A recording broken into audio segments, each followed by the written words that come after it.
dream 前を向いて青空を見ている私ひまわりのように咲き出し夏になりピカピカの太陽元気いっぱい笑顔の魔法青空を見ている私ひまわりのように咲き出し夏になりピカピカの太陽元気いっ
At Stream for a Cause, we make sure content creators' impact goes beyond the screen.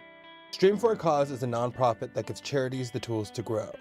Through the Community Funds program, we provide grants fundraised by our volunteers that are focused on real needs. So organizations can spend less time on paperwork and more time making a difference. But funding isn't always enough. That's why the Sustainable Futures program is so important. Many nonprofits struggle with growth, planning, and sustainability. Stream for a Cause provides coaching and resources they need to thrive. And here's the best part. This support is completely free. No cost, no catch, just expert guidance to help nonprofits succeed. Stream for a Cause meets organizations where they are and helps them in ways that work for them. Because when charities succeed, communities succeed. And that's what matters most. Stream for a Cause cares for their own community with programs like Pixel Care, giving streamers the tools to navigate tough conversations.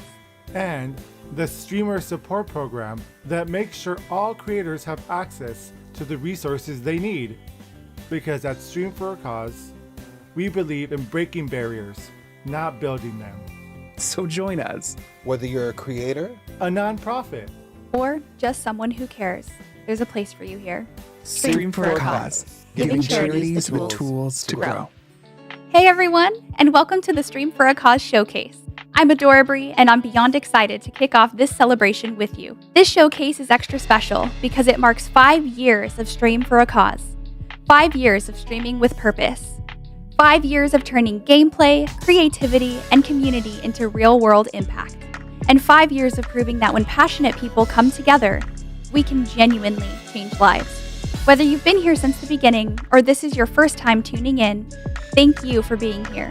You are part of something powerful. Today's showcase is packed with everything that makes SFAC what it is.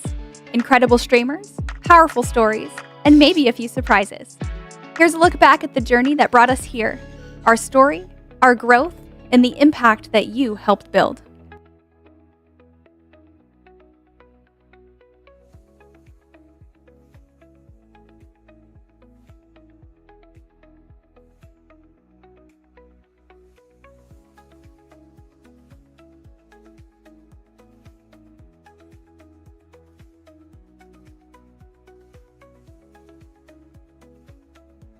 And I really do like these times that we have, especially these charity streams, because it just feels really nice to know that we have such an amazing community. With the world being what it is, it's just nice that people come together to help in need. We're raising money for Stream for a Cause, and I want to tell you why this organization matters. There are thousands of small charities out there doing incredible work, feeding people, sheltering families, providing mental health support. They're out there making a real change in their communities every single day. Stream for a Cause helps those nonprofits by turning community donations, just like the ones we're collecting today, into powerful grants that often fully fund a project or program. But Stream for a Cause doesn't just hand over the money and walk away. They believe in long-term impact. Through their Sustainable Future programs, they give nonprofits the support they need to help keep going, like helping with fundraising, leadership, coaching, planning, and more. Running a nonprofit is incredibly hard work, and a lot of folks don't have access to mentors or training. That's where Stream for a Cause steps in at no cost to the organizations.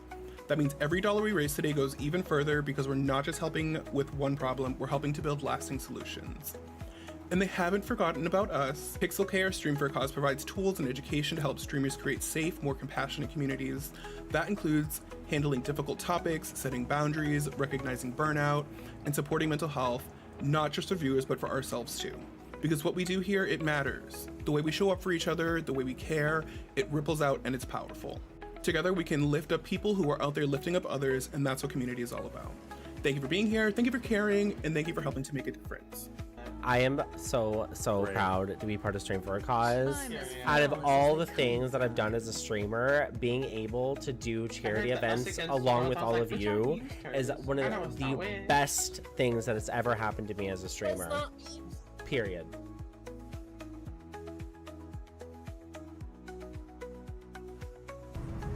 Hi, I'm Mike Whitaker of Hand Up Project. Hi, my name is Stuart Walker, and I work for an organization called Sweet Evening Breeze. I am part of the QFN committee. Thank you.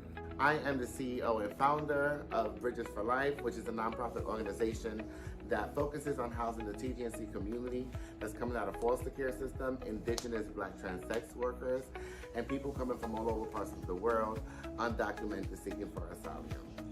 Hello, my name is Yana Krasnikova, and I am the Executive Director of Your Kindness Foundation. My name is Kevin Alperez, pronouns he, him, his, and I am the president of Somos Familia Valle. This support from Stream for a Cause couldn't come at a better time for us. We suddenly find ourselves in an environment where feeding people has become a political issue. Our ultimate goal is to provide housing, emergency and transitional housing for LGBTQ young adults 18 to 24. The Queer Farmers Network is a grassroots organization that's been supporting fruity farmers and land workers for 6 years. We have donated books, computers, and other tools that help youth development. It truly takes a village to feed the family.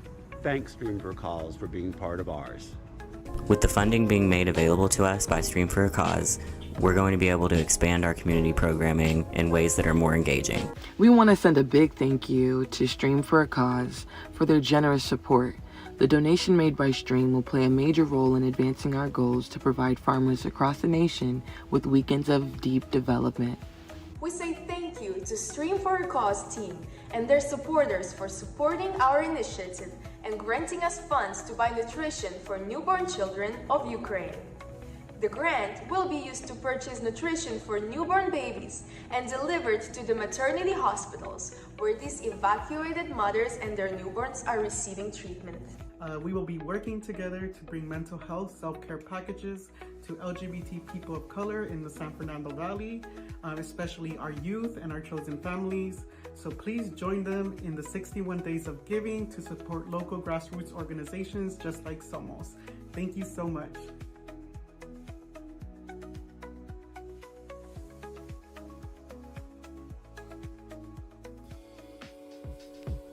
Hi friends, I'm the Funko Beard, and if there's one thing I have learned being part of Stream for a Cause is that gaming isn't just entertainment, it's a force for good. Stream for a Cause is all about using what we love, gaming, content creation, and community to make real change. From cozy indie streams to chaotic multiplayer marathons, we've turned play into impact.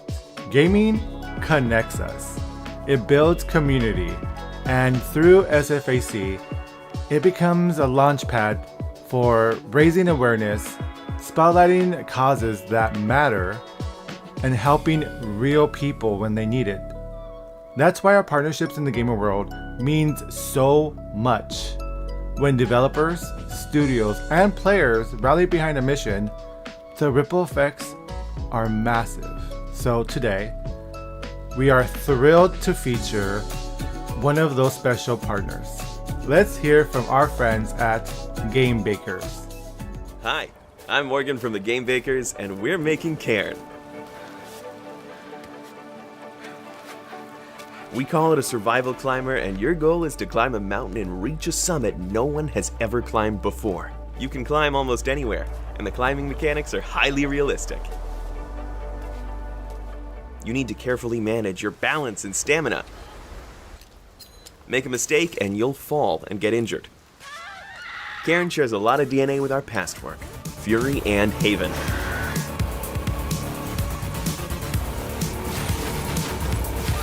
You can find the heart-pounding tension of our boss rush bullet hell Fury on its challenging cliffs, as well as the satisfaction of overcoming a tough challenge.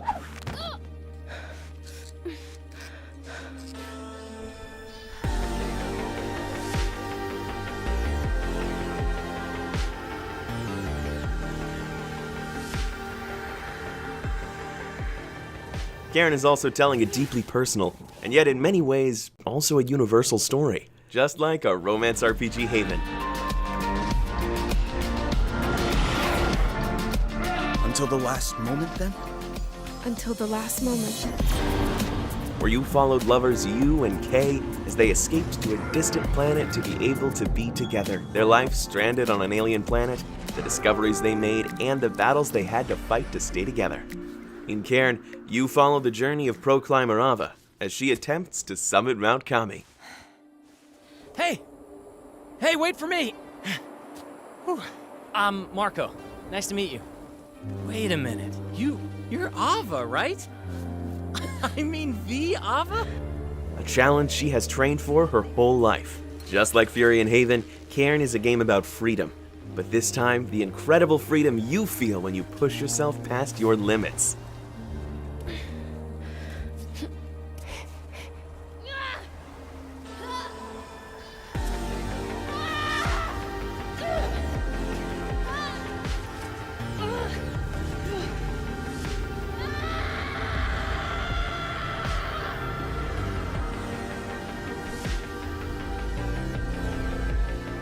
We love working with Stream for a Cause. Their work empowers community-led organizations fighting for a more inclusive and just world, and their work is more important than ever.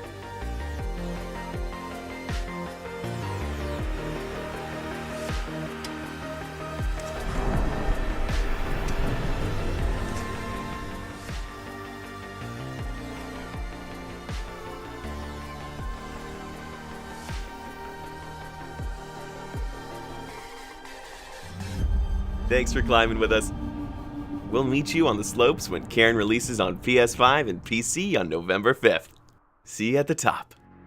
As I said, my name is Adorabri, and I am an ambassador with Stream for a Cause. I am a variety streamer with an emphasis on FPS games like Valorant, Overwatch, Fragpunk, and more. Charity streaming and giving back to others is one of my biggest passions in life, and I am certainly no stranger to charity incentives like getting pied in the face. Again. And again. Fundraising for charities led me to meeting the wonderful people at SFAC just a few years ago. I love working with SFAC so much because they truly go above and beyond in giving streamers the tools to make a huge difference in charity work. They believe in us as individuals and the power of the change that we create when we all come together as a community to work towards a common goal. There truly is a place for everyone at SFAC. Thank you for letting me steal a moment of your time here today.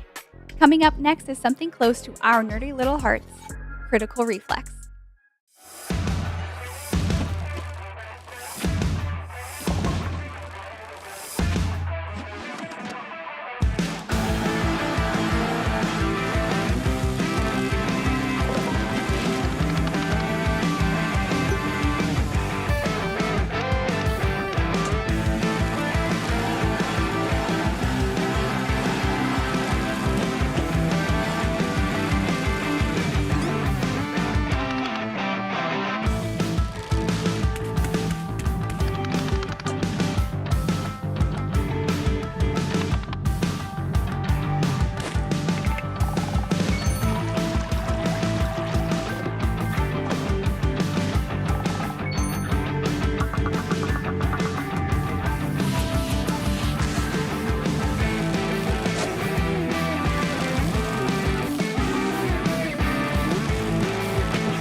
I've been an ambassador for Stream for a Cause for about a year, but I've been with them for about 3.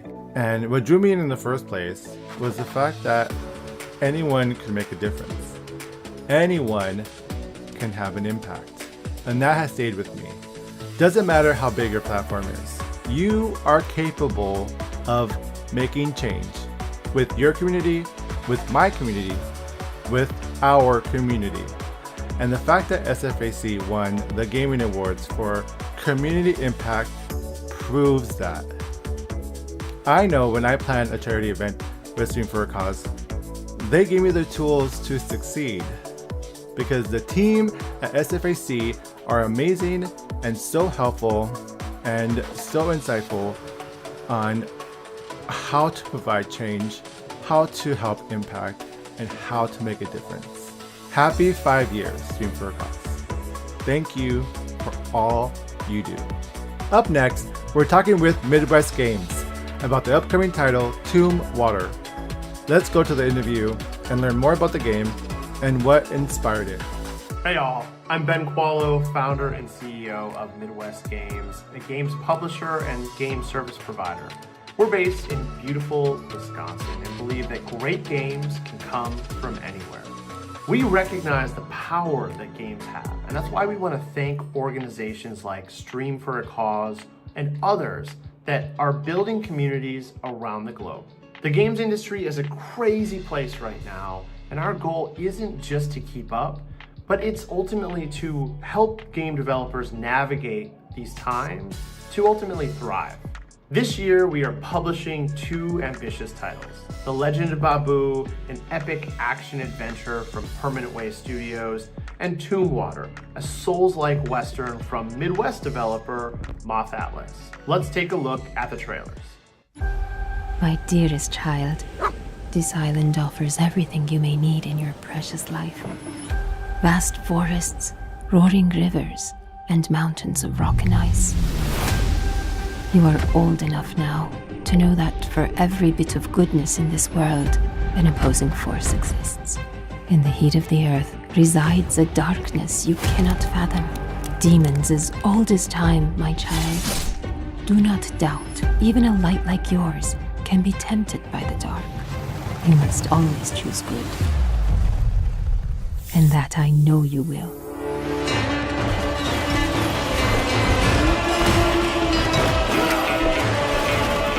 Sepe, be resilient, be resourceful.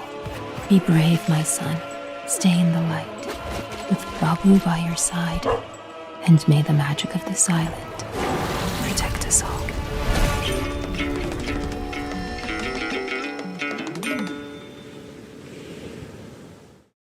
Ah, the accursed town of Tomb Water.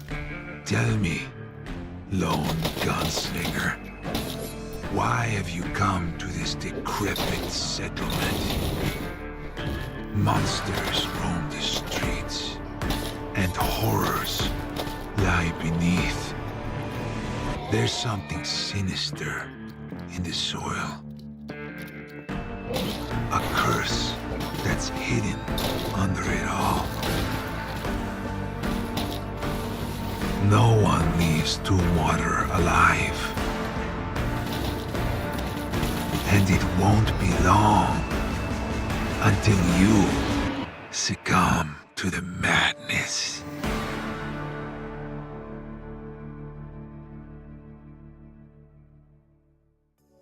Whether you like fluffy dogs or eldritch horror, we hope you give The Legend of Babu and Tomb Water a wishlist on Steam today. Earlier this year, Midwest Games rolled out a new initiative. We call it Shadow Publishing, a model meant to empower game developers by allowing them to retain their rights around games and control of the product that they're creating. This model allows for flexible resourcing and us to provide marketing, production, strategy, and ultimately developer service support. If you're interested in learning more about these services, go to midwestgames.com and book an appointment. One of our latest clients is Swedish studio Might and Delight. They've released 10 games over the last 15 years, including the beloved Shelter series. We had the privilege of providing marketing support for their charming new decoration game, Twinklebee, during its demo launch and Next Fest. It is just as cute and cozy as the name suggests.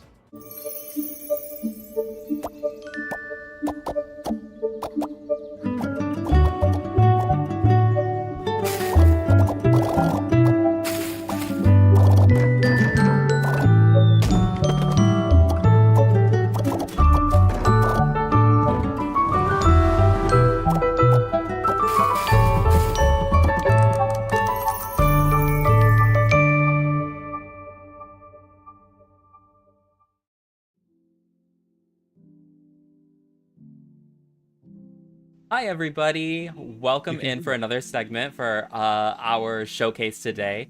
I am joined by Max, who's recently been working on Tomb Water. Hi Max. Hello, how's it going? Good. I am really excited for everybody to get to know you. I I'm also from the Midwest, so it's always cool to get to talk to somebody from my own time zone.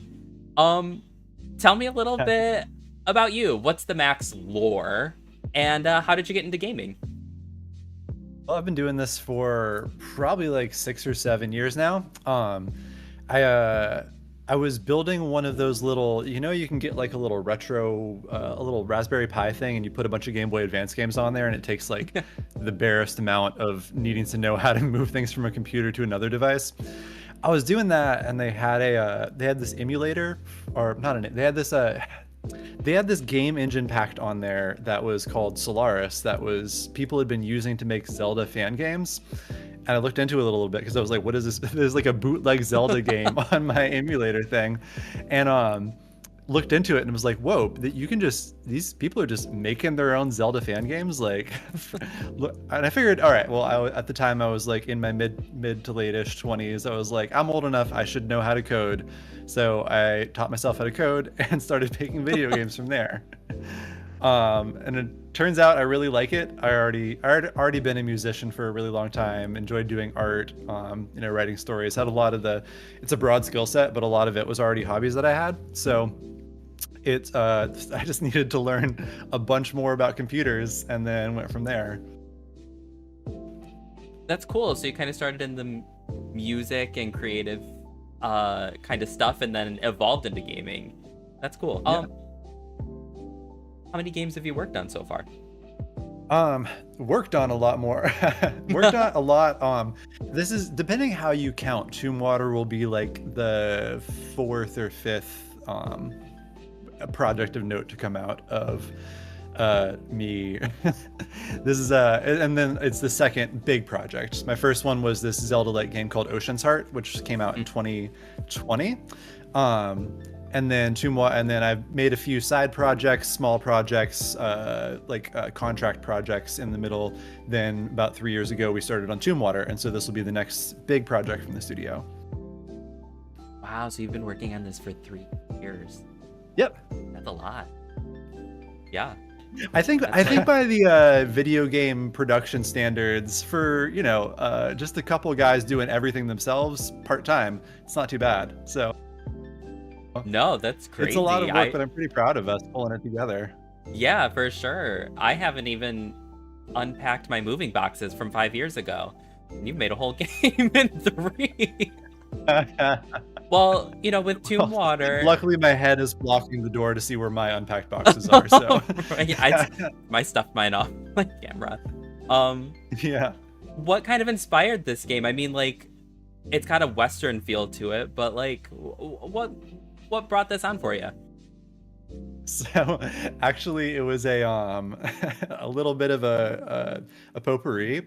There was so the origin story for this game was a couple of my coworkers. I work a full-time job as a software developer, because indie games don't give you the most stable lifestyle generally. But so one of my coworkers was like, hey, I know you make video games. I'd be kind of interested in learning. Do you want to make a little project together, see how that goes?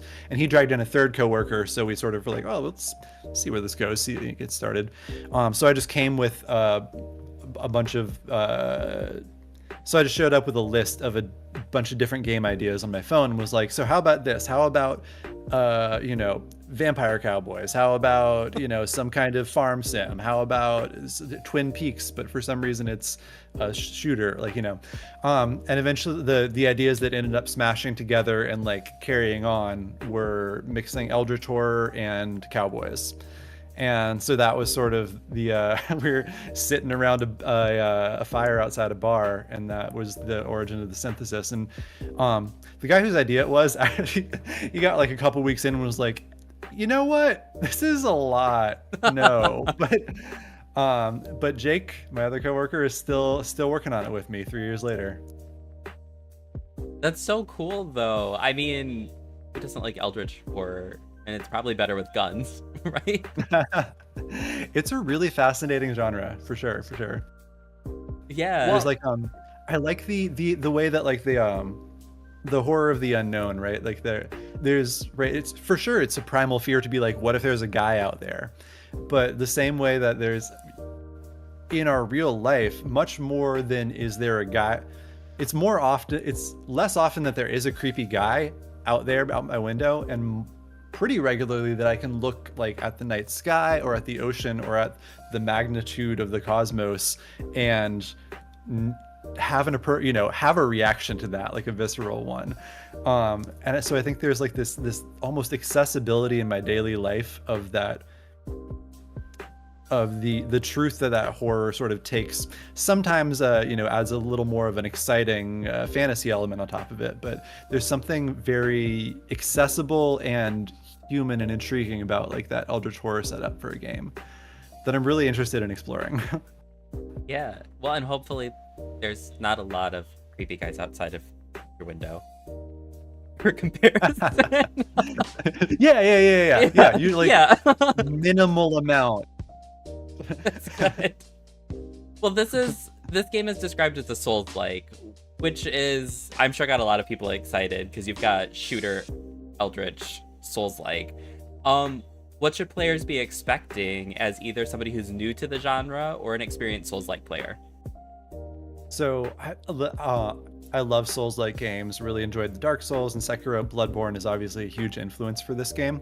And what I kind of wanted to do, and what I did with a previous project called Yarntown, was sort of mash it up with like a 2D Zelda game, because those are near and dear to my heart and what really got me into gaming. So it's sort of whatever the combination between like a Souls-like and a Zelda-like and maybe a Metroidvania is what Tomb Water is. So Souls-likes have a reputation of just being punishingly difficult, and I've never got that so much. I think they a lot of times ask you to accept like the fail state, like dying, as part of the experience rather than try to avoid this at all costs. It's part of the loop is a lot of times to die, and it can add a tension and a engagement that is hard to get in something where there's less stakes. So I pulled that, but a lot of what really draws me to the genre is that sense of like meaningful exploration, that like I want to see what's over there, around that ledge, but like I need to be careful about, like, it could be both a very dangerous enemy that I need to think about, but it could also be a cool sword that really changes things because things require like commitment from me and engagement. And I think that's really fun. Also with the games FromSoft has made, they're just masters of making a really cool world that is fun to explore, really evocative, and that like dovetails really well with the things that I'm interested in making in games. Yeah, well, and I think that for somebody who's maybe new to Souls, like, you have some accessibility features cooked in here that might make it a little bit more doable. Yeah.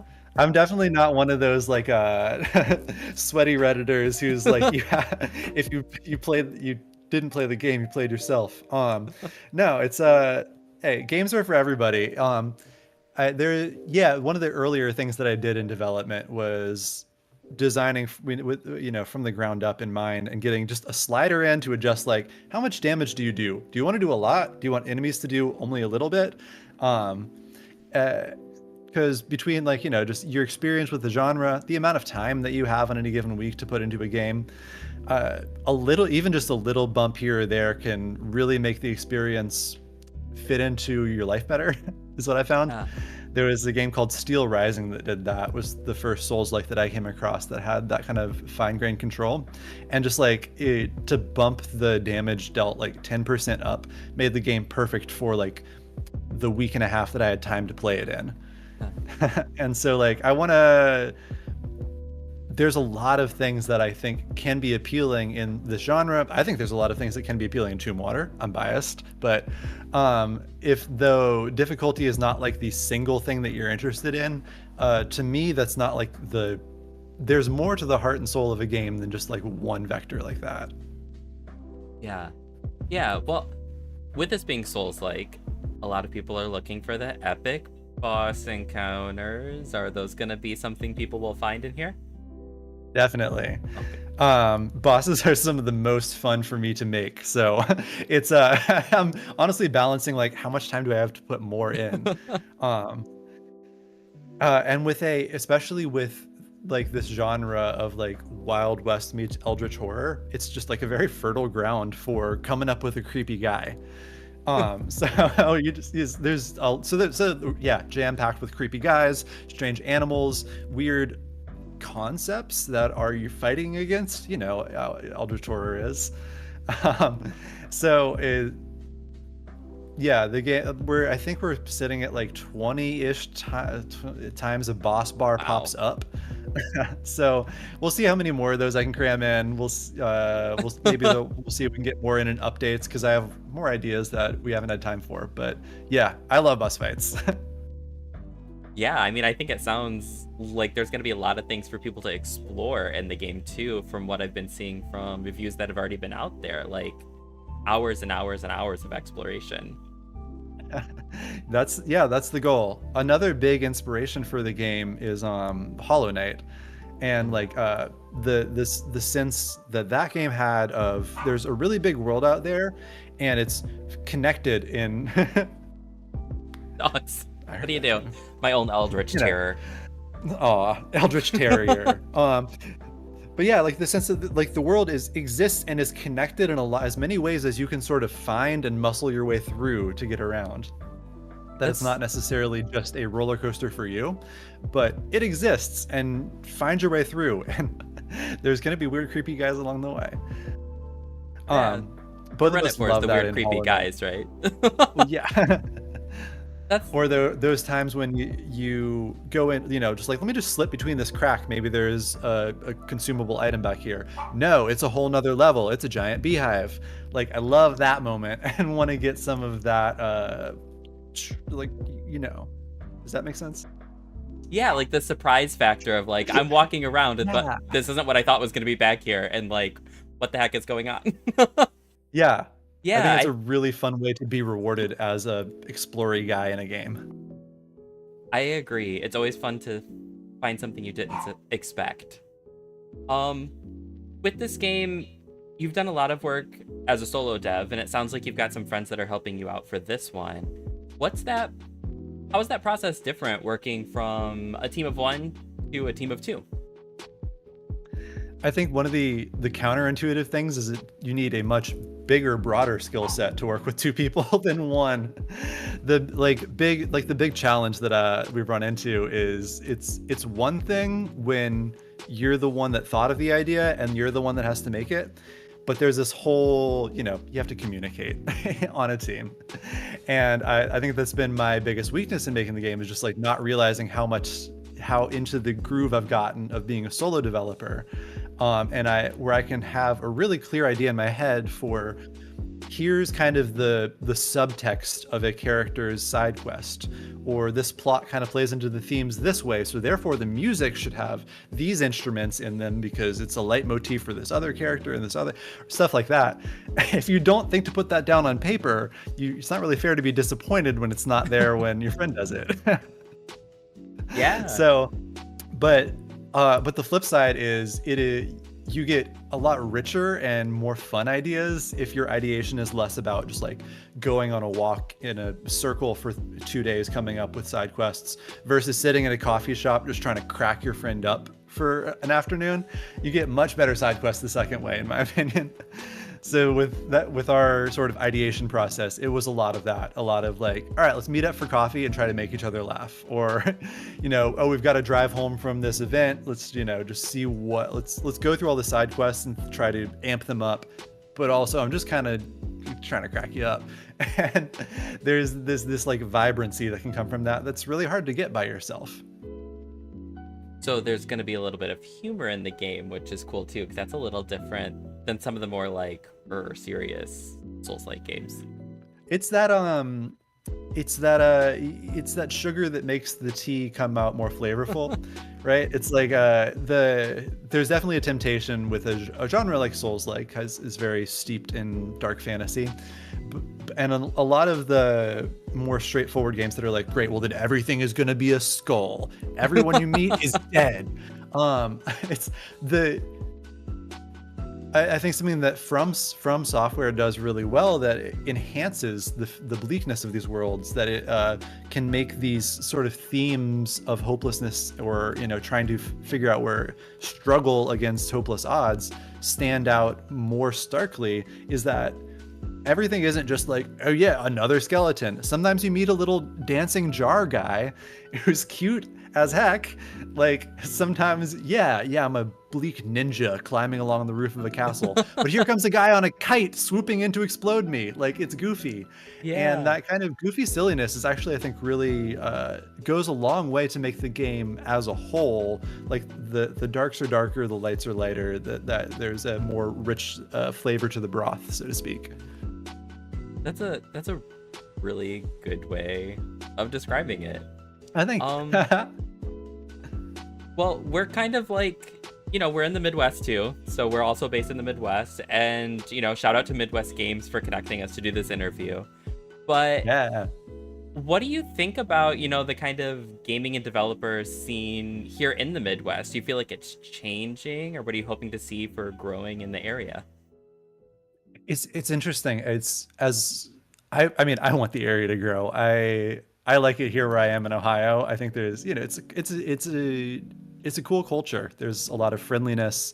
There's a lot of people who are more down to earth than in some other places. But where the industry can go seems like it's just kind of up in turmoil holistically. Right? They're like, even just at like a tech perspective, like, are we settling on location mattering at all, or is everything going to be happening remotely? Because in a lot of ways that is great for people. Like, you can arrange your job more around your life, which should be the order of things, in my opinion. So as like, I want my city to take off. I think there's a lot of really talented people here. There's a expo called GDEX that happens in Columbus every year. That's focused on games, on developers, on players, and that's really cool. And it's pretty big. There's always a chance to meet a lot of cool people there, and there are people with fun ideas that I hope get the chance to shine it, to bring them out. So it seems like there is definitely potential for us to support each other at that level of saying, hey, we're in a area of the United States that hasn't historically been the birthplace of these kind of creative industries, but we could support each other. There's enough smart people here for sure. Yeah, well, it's been cool to kind of discover studios that I didn't even know were in my backyard. Like, if I threw a rock hard enough, I could hit Ohio. Like, it's not that far. But that's super cool to, like, yeah, starting a nonprofit here that was working with gaming, we were always like, oh, we're only going to get to connect with people when it's traveling to the East Coast or the West Coast. But there's a lot of people here, which is really cool when we're thinking so much about community and the ways that we can be involved. So, speaking of being involved, how can folks be involved in supporting Tombwater today? So today you can check out the demo on Steam. Just search for Tombwater on Steam. Give the demo a playthrough, wishlist it, and let us know what feedback you have. So the demo takes place in an old Spanish fort in the mountains. It's just a small little chunk of the game in the middle. It was really hard to pick out a chunk that represented the rest, but we did our best. But play through that, let us know what you think. There's like Steam reviews and discussion boards, all the infrastructure's there. Yeah, give it a wish list. Or the other thing you can do is, like, that I've been into recently, is like telling your friends that you know in real life things you're interested in. There's this whole be all end all metrics are all like, okay, well, what's the engagement on YouTube or Instagram or TikTok or whatever? But there's the world I want to live in is where I hear about cool games from my friends. Yeah. Couch co-op, we remember. Yeah. I love to sit around at lunch and be like, what are you playing, to my coworkers? And those discussions are a lot of fun. You get a more nuanced perspective. You get recommendations from people that know you. Yeah. So that's my favorite way to hear about games. So if you give Tombwater a try and like it, tell your friends. Yeah. invite them out to lunch for a Tomb Water discussion. I think that would be cool. Yeah, everybody, stop what you're doing, go out to lunch. Well, thank you so much for water. Yeah. Yeah, Tomb Water. I'd like water with my Tomb Water. Thank you. But thank you so much for taking time to do this interview today. Thank you to everybody from Midwest Games for connecting us too. It was super cool. And I look forward to the game coming out soon later this year. It'll be coming up soon. Thanks so much. My name is Emrys. I stream on Twitch at Emrys Rhymes with Abyss, and I'm a tailor VTuber who happens to be a tailor in real life. Since I started working with Stream for a Cause, charity work has become a regular part of my normal streams, and I am so thankful to be able to work with some of the most incredible, kind, big-hearted people on the platform. Volunteering with Stream for a Cause is unlike any experience a streamer could have, regardless of their size or the type of content they create. One of my favorite things to see is how creators channel their enthusiasm for the causes Stream for a Cause supports into truly unique streams. Stream for a Cause provides amazing tools for charity streamers at all experience levels and encourages every volunteer to collaborate, innovate, and bring their whole selves to their charity events. This leads to a group of volunteers that channel true passion for their charity work and offer a genuine experience that does good for the charity, our streamers, and their communities. When interacting in a Stream for a Cause space, it's never a question that you come as you are and bring whatever silly, crazy, creative ideas you can possibly imagine for your charity streams. It's that emphasis on community, identity, and creation that make me so proud to be a Stream for a Cause ambassador and so excited about all the programs and projects we have in store, and all the awesome games that we get to highlight in our work charity streaming. And on that note, here's some quick updates about some upcoming titles we're excited about. Hi, I'm Una Ming from Gambrinus, an indie Irish studio, and we're excited to show you a sneak peek of our upcoming gothic horror co-op game, Eyes of Hellfire, soon to be published by Blumhouse Games. Eyes of Hellfire is set in Ireland and is an atmospheric horror experience for you and up to 4 of your friends. You are trapped within the club's headquarters, and it's within the grounds of the Hellfire Club that you must cautiously explore, cooperate, and evade the violent entities within the lodge, all while attempting to lift your personal curse. Oh, and be warned, in these walls, something or someone is always lying. On this most auspicious of nights, I would like to raise a toast. New friends, I bid you welcome to the club. We've got to get out of here. This will help. I'll keep an eye out for anything dangerous. I'll check for anything on the floor. A terrible curse has drawn you together, but fear threatens to drive you apart. Did you seriously rob me? Is that blood? God! Oh, God! Keep your cards close to your chest. No, this isn't right. For you'll need to decide who you can trust. Is somebody there? Before the rest of my guests arrive.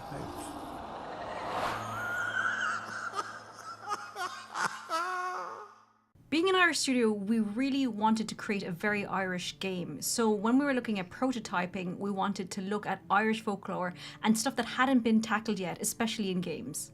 So Eyes of Hellfire is based on the real Irish folklore of the secret society known as the Hellfire Club. The ruins of the lodge still exist today, and it's a popular hiking spot to visit in Dublin. Our studio Gambrinus makes digital games based on the wonder of tabletop and board games. And with those principles in mind, we wanted to create a game with compelling card gameplay, great lore, and really nail those cooperative elements through things like proximity chat. We were also excited about the real unknowns surrounding the society. There's so much speculation and mystery with each member, and we wanted to explore what could have been. We've spent months and months connecting with the community through our socials, closed beta, and playtests to validate our decisions about game features and other content in our game.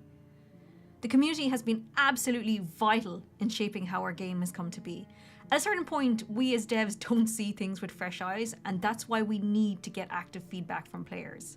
And since we're going into early access this August, player feedback will continue to shape the overall experience of Eyes of Hellfire as we move the game closer to completion. We want early access to be a solid experience so that players get used to our mechanics, features, and content. Working with the community is essential. You can keep up to date with everything to do with her cooperative game over on our Gambrinus Discord, or of course you could head along to our Steam page for Eyes of Hellfire. Many thanks to Stream for a Cause for reaching out to us for this showcase. Eyes of Hellfire is coming to early access this August. Hey folks, I'm Buddy from Aupara Games. You might know us as the publisher behind games like Rain World and Critmaster. You might notice my Rain World plushies. I don't think my hand is under. Nope, it's not. It's this one, okay? My Rain World plushies. I have my Critmaster poster on the wall. But anyway, today I'm going to tell you a little bit about two games that are really important to me. Nanomon and Montabi. First, Nanomon. Nanomon was developed by a guy named Oscar Britton. And when Oscar came to us with the pitch for Nanomon Virtual Pet, I totally understood what he was going for. It's like a virtual Tamagotchi. You know, it's a little pet. He hangs out kind of in the corner of your screen while you're working or you're doing something else, listening to a podcast, whatever. And it has this very specific early 2000s nostalgia to it. And I was absolutely there. Listen, I was more worried about feeding my Tamagotchi in the 8th grade than I was about parabolas or anything like that. And so when we were thinking about trailers, Oscar said to me, I want a trailer that feels like it was made in Windows Movie Maker in 2004. This is what we delivered for him.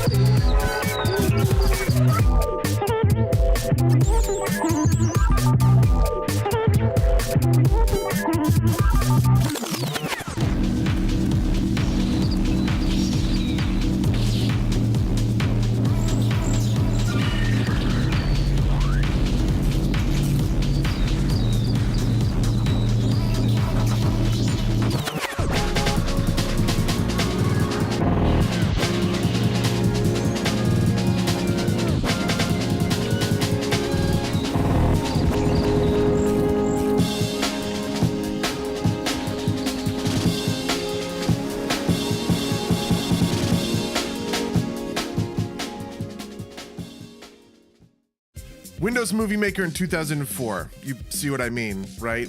Okay, so the second game that I wanted to talk about is called Montabi.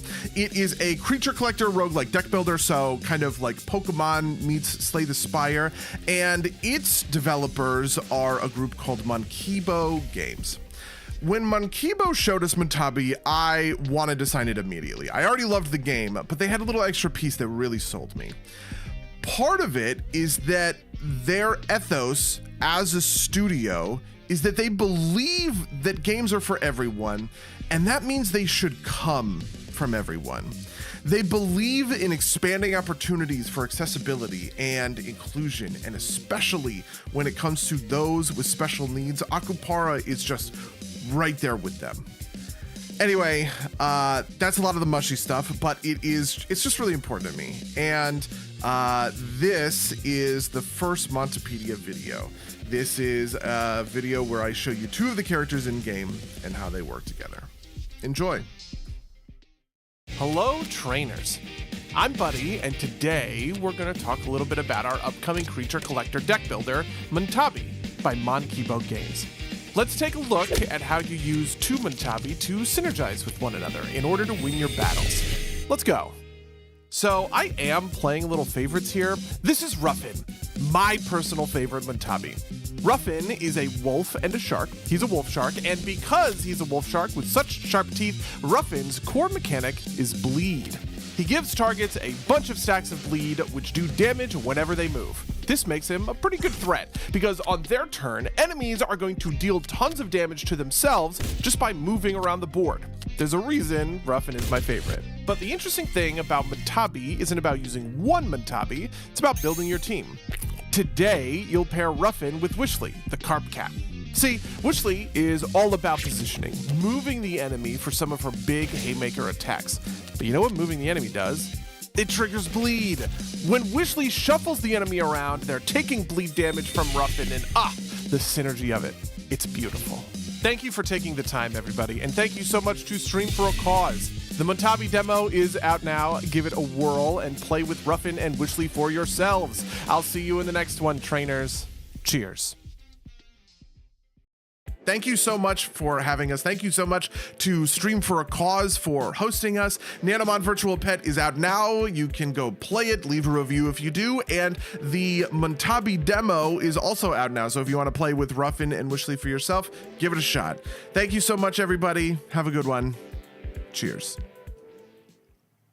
Hola, and welcome to the wonderful world of Littlelands. Littlelands is a place filled with lush forests, rugged mountains, mysterious caves, and occasionally gigantic mushrooms. The residents of Littlelands are by and large a friendly bunch, and they like to greet each other with a cheerful wave. Robin lives at home with her abuela in a quaint little settlement called Clay Jar Village, named, of course, for the large and mysterious clay jars you'll find around town. Now, Robin enters the local museum, where rocks and fossils will soon be on display. It seems Robin has decided to break one of the curator's pots. They are then quickly kicked out of the museum. Let's follow along now as Robin ventures outside of the village. It appears that Robin has discovered a robust tree branch, a very useful item in the world of Littlelands. And now we see Robin defending themselves in combat. Well done, mi amor. Robin has just learned that mischievous goblinettes have raided the farm of local resident Stuart Farmer and stolen his favorite hat. They appear to have left a trail of droppings in their wake. Now we see Robin walking through a mysterious cave. If Robin could solve this puzzle, they might discover a sword. Perfect for an adventure. We see now that Robin has discovered the goblinettes' hideout and begins to battle them. When they are defeated, they disappear into a charming puff of smoke, teleporting back to their homes unharmed. Well, except for their pride. The residents of Littlelands love farming, where they will clear their fields, dig a plot of soil, and sow seeds for whatever berries or vegetables they want to grow. The giant Wandia berries are considered a local delicacy. The residents of Littlelands also love to fish and catch bugs. And for this purpose, they've created a very handy multi-purpose tool called the catching rod. You can cast it into the water to catch fish, or you can cast it into the bushes and catch bugs. One tool for bugs and fish. What will they think of next? We hope you've enjoyed this sneak peek into the wonderful world of Littlelands. We hope you'll come visit, adventure around, meet the locals, and embark on a cozy quest. You can wishlist Littlelands today on Steam.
I'm a big weirdo.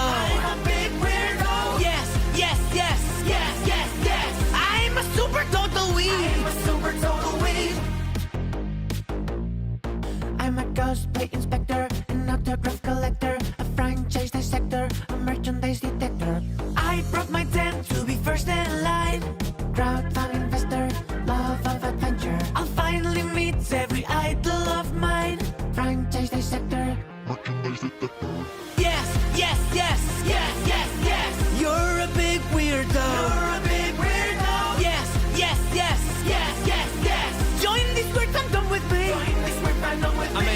be a 10, but I'm a natural 20. I was lonely back then, here I am, one of many. I can't wait till the time when the weekdays are gone. Got a goal, don't wait up, heading straight to the con. Yes, yes, yes, yes, yes, yes. We're all big weirdos. We're all big weirdos. Yes, yes, yes, yes, yes, yes. And we'll make this one a hit. We'll make this one a hit.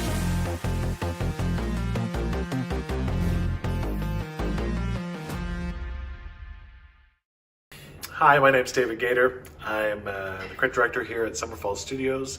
We have just released Malice into early access on Steam. Malice is a roguelike deck builder where you play as an exorcist roaming a dark and forbidding city, trying to free the innocent from the possession by demons. We are super excited for you to check it out. Hi, I'm Liam Esler. I'm the managing director of Summerfall Studios. And I'm Katie Nethercoat. I'm a marketing coordinator at Summerfall Studios. So we just shipped Malice into early access. Very exciting.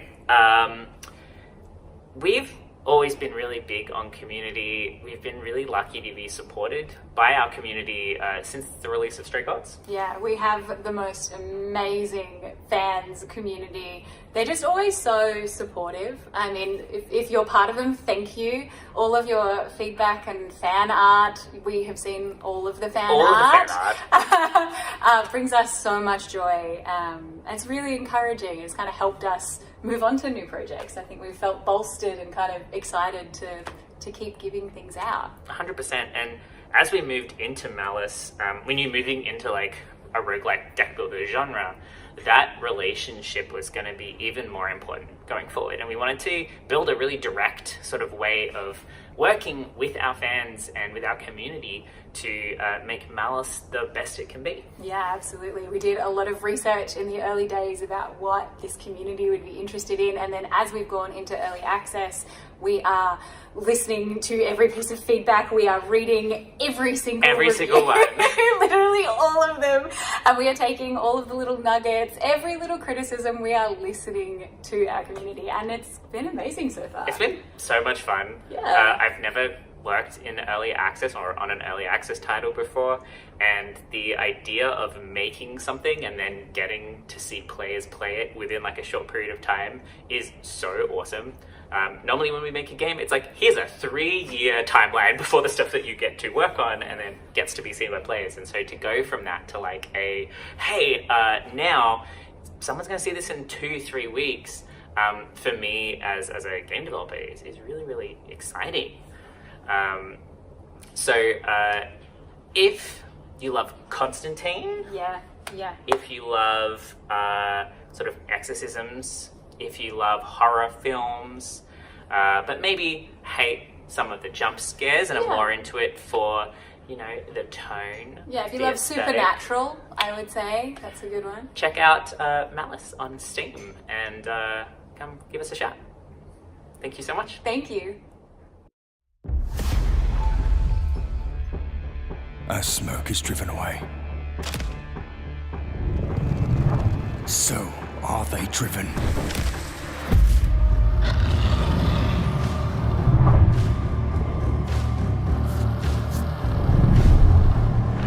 As wax melts before the fire, so shall the wicked perish.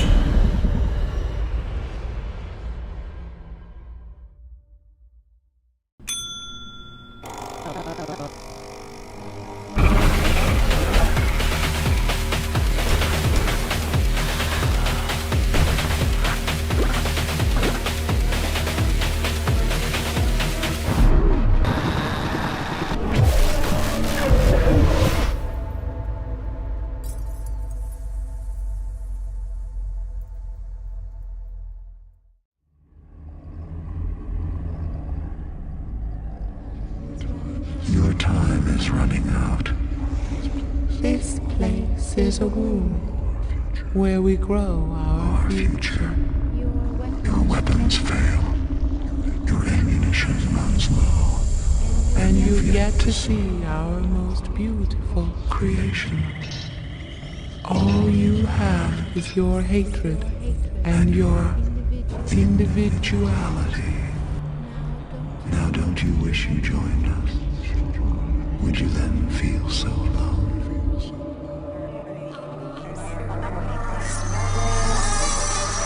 I am Shodan.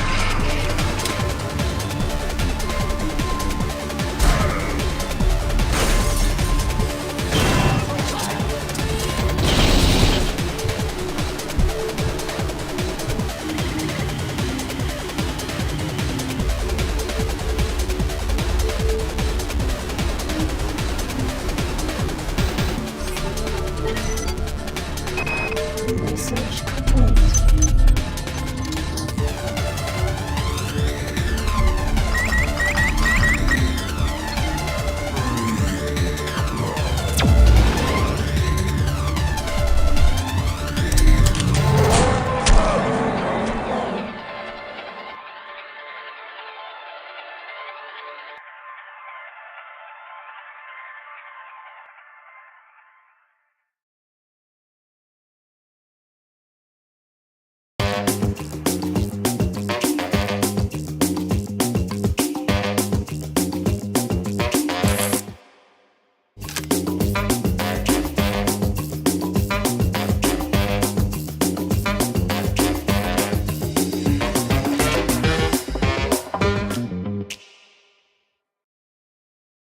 On behalf of everyone at Stream for a Cause, thank you so much for tuning into this showcase.